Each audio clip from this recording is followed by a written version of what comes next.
সবাই বলেন। এক নম্বরে বলেছি মুশরিকদের কথা, দুই নম্বরে মুশাহিন মানে হিংসুক। যখনই মনের ভিতরে হিংসা আসবে আপনি দোয়া করবেন, আল্লাহ আমার ওই ভাইটাকে দিয়েছেন আরো বেশি দিয়ে দেন, আল্লাহ সে অনেকগুলো বাড়ির মালিক, আরো বাড়ির মালিক বানান, দুনিয়া আখিরাতের কল্যাণ দেন। এমন দোয়া যখন আপনি করবেন ফেরেশতারা আপনার পক্ষ হয়ে দোয়া করবে। যিনি আপনাকেও দিয়ে দিবেন, ভরপুর করে দিবেন, তিনি কে? তিন নম্বরে আমার ভাইরা, জালেমদের দোয়া কবুল হবে না রমজানে। যারা জনপদে জনপদে জুলুম চালিয়েছ, জালেমদেরকে যিনি মাফ করবেন না তিনি কে? এরকম জালেম কি এখন আছে? আপনাদের কাছে কি মনে হয় আছে? কোরআনুল কারীমের দিকে তাকায় দেখেন, ওয়ালা তারকানু ইলাল্লাযীনা যালামু ফাতামাসসাকুমুন নার। জালেমদেরকে আল্লাহ রাব্বুল আলামিন বলে দিলেন, খবরদার জালেমেরা, জালেমদের সঙ্গে যেও না, সাক্ষী হয়েও না। ওয়ালা তারকানু মানে ঠেস দিয়ে দাঁড়াও না, জালেমদের পাশে গিয়ে দাঁড়াবেন না, সঙ্গী হবেন না, বুদ্ধি দিবেন না। জালেমদের জন্য যিনি জাহান্নামের আগুন তৈরি করে রেখেছেন তিনি কে? সূরা হুদের আয়াত এটি। কোন সূরা? সূরা হুদের আয়াত এটি। এই আয়াতে কারিমা সূরা হুদে যখন নাজিল হয়েছে, নবীজির বক্তব্যটা শোনেন। আল্লাহর নবী বলেন, শাইয়াবাতনি হুদুন ওয়া আখওয়াতুহা। এই সূরা হুদ নাজিল হওয়ার পরে আমি নবীর চুলগুলো পেকে গিয়েছে। যে কয়টা চুল নবীর পেকেছে, সূরা হুদের আয়াতের পরে জালেমদের শাস্তির ভয়ে নবীজির চুলগুলা পেকে গিয়েছে। অল্প কয়েকটা চুল নবীজির পেকে গিয়েছিল। জালেমদের ভয়াবহ শাস্তির ভয়ে নবীজির চুল পেকে গেছে। ও জালেমেরা শুনে রাখো, যতজন মানুষের উপরে জুলুম করেছো, মাজলুম না মাফ করলে কোনদিন আল্লাহ মাফ করবে না, ঠিক কিনা বলে? এই আয়াতে কারীমা আল্লাহ পাক নাজিল করে বুঝাই দিছেন, জালেমদের কোনো ছাড় নাই, জালেমদের কোনো কি নাই। আরো আসতে বলেন, জালেমদের কোনো কি নাই। নবীজি হাদিসের ভিতরে বলেন, ইয়াকুম ওয়াজ-যুলম ফাইন্না যুলমা যুলুমাতুন ইয়াউমাল কিয়ামাহ। জালেমরা থেমে যাও, যদি না থামো অন্ধকার জাহান্নাম তোমার জায়গা হবে। যত জালেম যতটুকু জুলুম করেছেন, অন্যায়ভাবে একটা থাপ্পড় মেরেছেন, অন্যায়ভাবে মামলা দিয়েছেন, উহুদ পাহাড় পরিমাণ থাপ্পড় আর মামলা আপনার কাঁধের উপরে ঝুলতেছে, ঠিক কিনা বলে?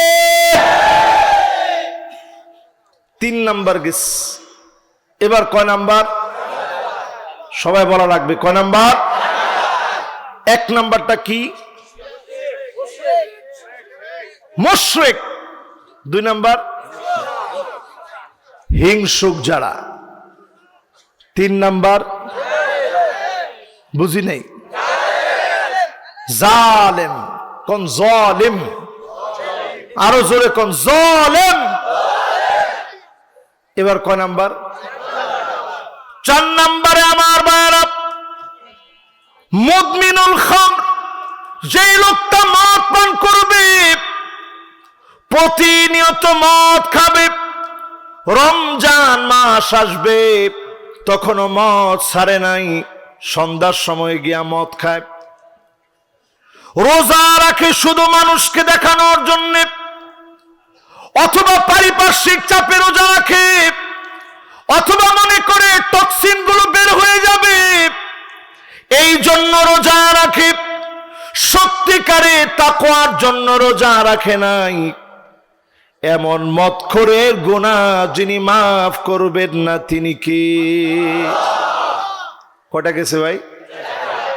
মাশাআল্লাহ, 100 মনোযোগ। কটা গেছে? এবার ক নাম্বার? 5 নম্বরে আমার ভাইরা, কুল্লি ওয়ালিদাই,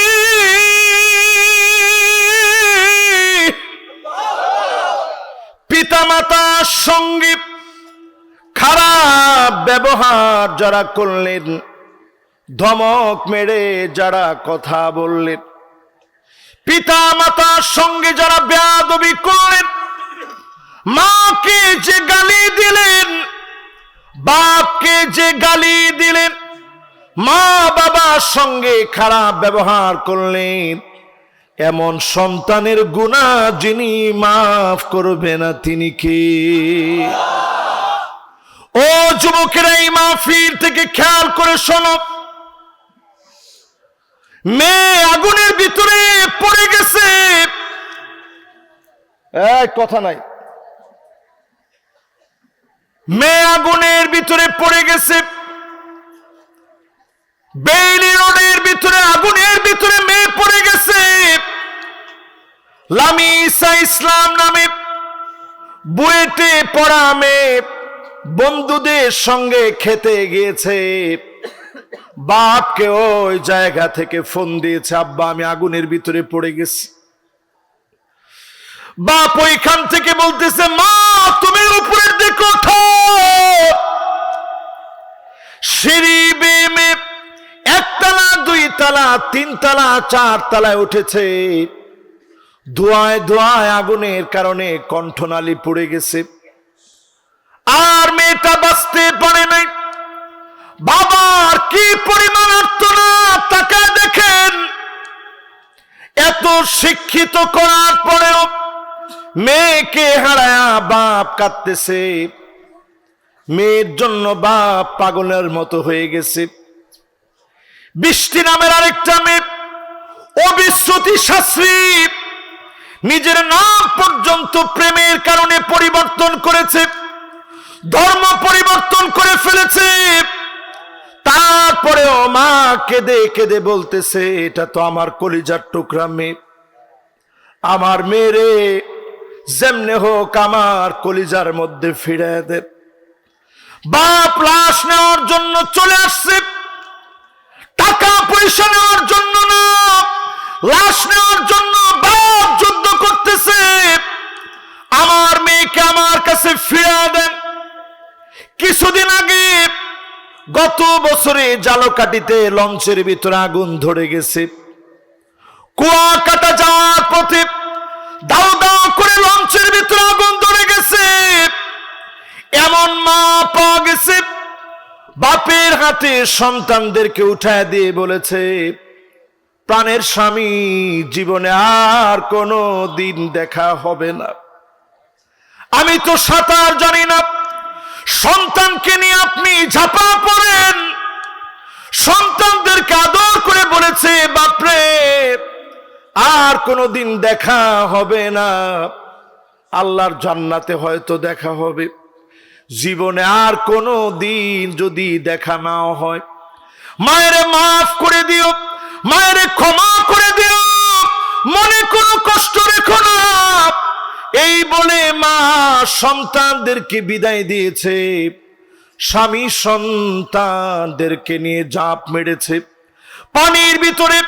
সাঁতার কাটতে কাটতে কোত্থেকে একটা নৌকা আসলো, বাপ সন্তানদেরকে নিয়ে নৌকায় উঠেছে, সন্তান আর বাপ দুজনই বেঁচে গিয়েছে, মা দুনিয়া থেকে চলে গেছে। এই রকম অবদান মা বাপ প্রতিনিয়ত আমাদেরকে দেখা দিয়ে যাক। এই মা বাপ তো এমন, সিএনজি অ্যাক্সিডেন্ট হয়েছে, মায়ের মাথার মগজগুলা বের হয়ে গিয়েছে, মাই ভাবে সন্তানকে বুকের সঙ্গে আগলে রেখেছে, প্রমাণ করে দিয়েছে নিজের জীবনের চাইতে মা বাবা সন্তানদেরকে বেশি পরিমাণ ভালোবাসে। এই মা বাপকে যদি আপনি কষ্ট দেন,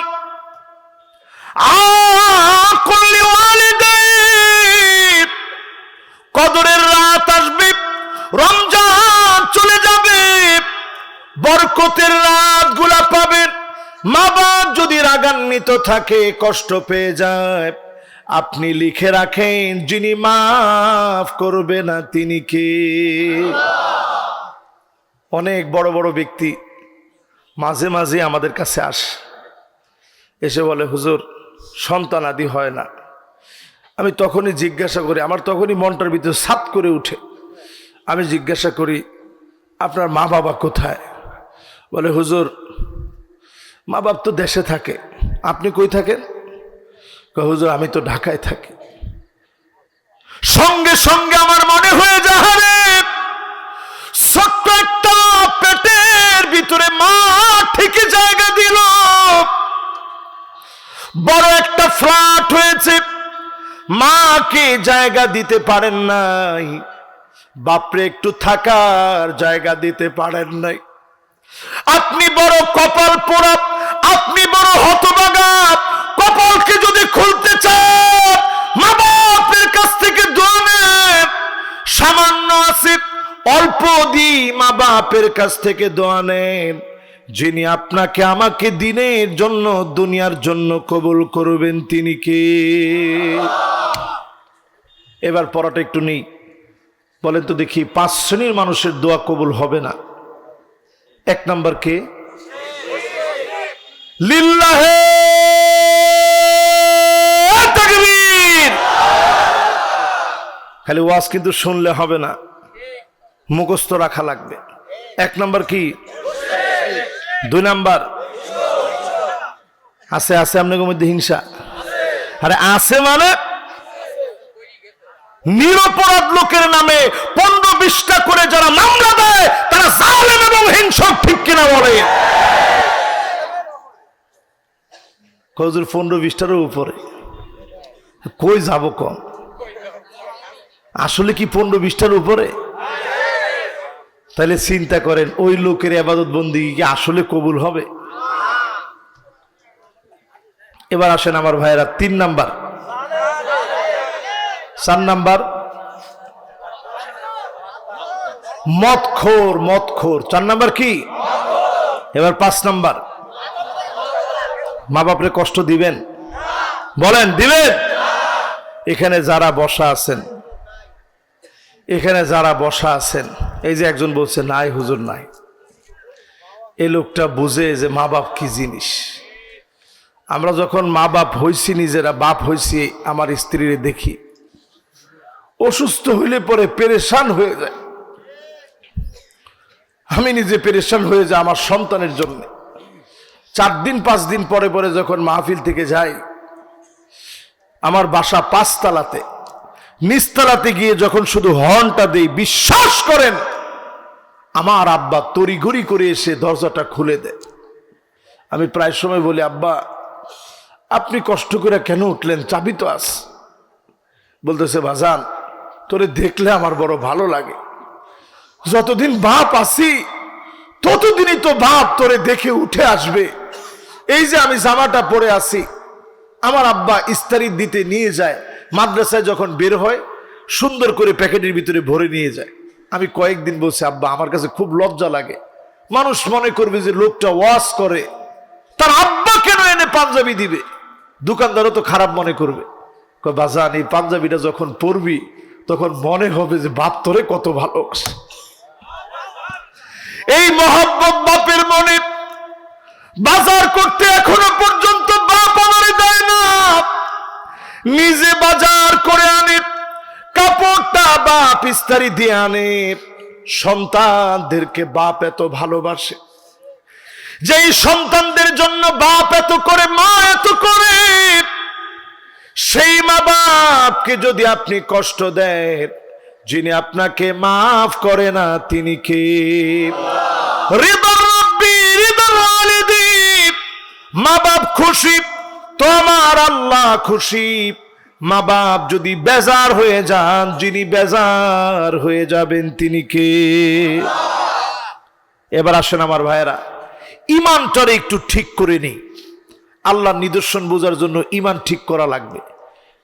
এই পৃথিবীতে কয়েকটি পরিভাষা সবার কাছে পরিচিত। একটা হচ্ছে মুমিন, একটা কি, আরেকটা হচ্ছে কাফের, আরেকটা কি, আরেকটা হচ্ছে মাঝখানের, দুইটার কোনোটাই না। জোরে কোন কি, আরো জোরে। যেহেতু মুনাফিক ভিতরে ডুব দিয়ে দেখা লাগে না, বাড়ি থেকে বোঝা যায়। নবীজির সঙ্গে একসঙ্গে নামাজ পড়ল, নবীজির সঙ্গে থাকলো, কিন্তু পাক্কা মুনাফিকি করেছে। উহুদের প্রান্ত থেকে সাহাবায়ে কেরামদেরকে নিয়ে চলে আসলেন, সঙ্গ বাড়ায় ফেললেন, মুনাফিকদের দলবল ভারী করে ফেললেন।